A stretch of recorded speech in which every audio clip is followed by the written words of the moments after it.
Bienvenue sur NAPDMB, n'ayons pas peur des mots bibliques, la chaîne qui vous dit tout sans tabou. Aujourd'hui, le mot sera obéissance et notamment l'obéissance à Dieu. Et tout de suite, un premier verset dans la parole de Dieu, dans le livre de Hébreux, chapitre 5, verset 9, il est écrit ceci. « Et après avoir été élevé à la perfection, il est devenu pour tous ceux qui lui obéissent l'auteur d'un salut éternel. » Ici, on parle bien de Jésus-Christ.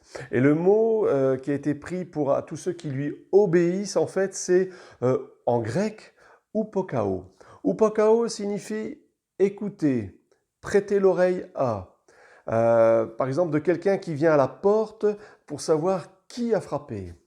Et il y a un deuxième sens aussi à ce mot, c'est être attentif à un ordre, obéir à, être obéissant ou se soumettre à.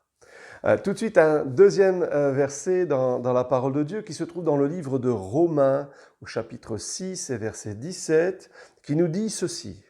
« Mais grâce soit rendue à Dieu de ce que, après avoir été esclave du péché, vous avez obéi de cœur à la règle de doctrine dans laquelle vous avez été instruit. » Et ici, le mot qui a été pris en grec par le mot « obéir », en grec, en fait, le mot qui a été pris, c'est aussi pareil, c'est « upokao ».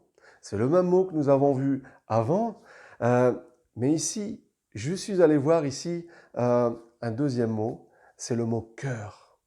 Vous avez obéi de cœur. Et ici, le mot cœur en grec, c'est cardia. Ça a une connotation en français, bien sûr, avec cardiaque, qui a une référence avec le cœur. Et ici, le mot en grec, c'est cardia.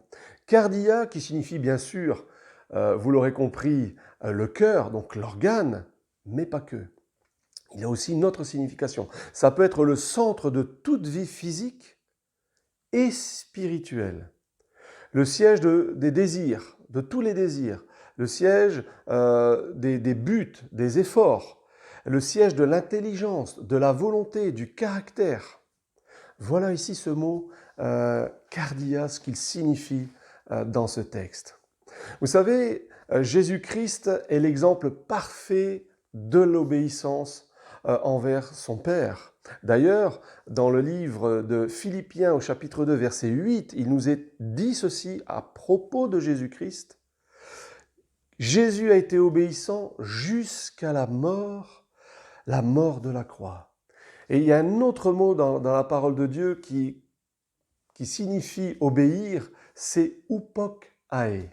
Et upokae signifie obéissance, acquiescement, soumission. Obéissance apportée à des conseils, une obéissance montrée dans l'observation des commandements de Dieu. Voilà ici la signification de ce mot obéissance. Et je prends souvent un exemple pour illustrer, pour imager un peu l'obéissance, parce qu'en français, en fait, le mot obéissance en français a une connotation négative, péjorative. C'est-à-dire que c'est un mot qu'on n'apprécie pas ou c'est difficile d'obéir.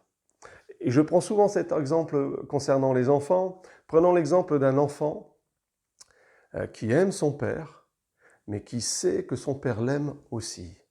Alors le père pourra demander de faire quelque chose à son enfant, et cet enfant le fera, et il le fera de cœur, de bon cœur, parce qu'il sait que ce que son père va lui demander est bon, même s'il ne comprend pas.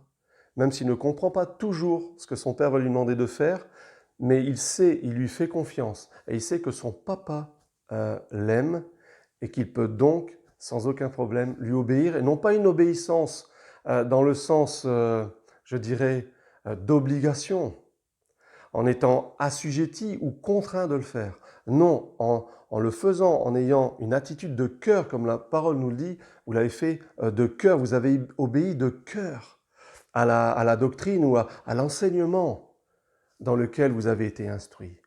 Et là, c'est pareil. Un enfant envers son Père, il fera exactement la même chose. Et ça me rappelle bien sûr la relation que Jésus-Christ lui-même avait avec son Père, cette relation entre le Père et le Fils et le Père. Et c'est pour ça que Jésus a été obéissant, obéissant jusqu'à la mort sur la croix. Et il nous a obtenu par elle, du fait que nous aussi, nous lui obéissons de cœur, un salut éternel. À bientôt.